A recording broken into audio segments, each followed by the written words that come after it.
Écoute bien ceci. Dieu a appelé Moïse pour faire sortir le peuple d'Égypte. Mais avant que Moïse puisse sortir le peuple d'Égypte, Dieu devait d'abord sortir l'Égypte du cœur de Moïse. Car tu ne peux conduire personne vers le chemin de la liberté si toi-même tu es encore captif. Dieu a travaillé Moïse, il a arraché l'Égypte de son cœur. Et seulement après il a levé Moïse pour faire sortir le peuple. Le problème de Dieu n'a jamais été de sortir le peuple d'Égypte. Le vrai problème de Dieu, c'était de faire sortir l'Égypte du cœur du peuple. Mais écoute bien ceci, quelque chose qui est encore bien plus frappant. C'est que pour faire sortir le peuple d'Égypte, Dieu va utiliser les 10 plaies. Mais pour arracher l'Égypte qui vivait à l'intérieur du peuple, Dieu va utiliser les 10 commandements. Et maintenant écoute-moi bien, la sortie d'Égypte c'est l'histoire de ton salut.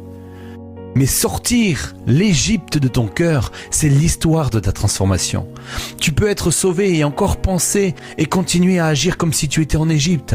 Mais voici la bonne nouvelle, ce que les plaies n'ont jamais pu guérir, la parole de Dieu peut le renouveler.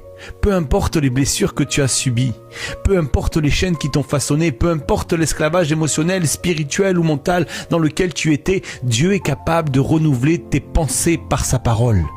Le peuple hébreu est sorti d'Égypte en une nuit, mais il a fallu 40 ans pour sortir l'Égypte de leur façon de penser.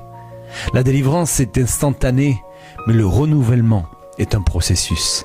Parce que ce n'est pas seulement ton lieu qui doit changer, c'est ton intérieur. Ce n'est pas seulement ta position qui doit changer, c'est ta perception.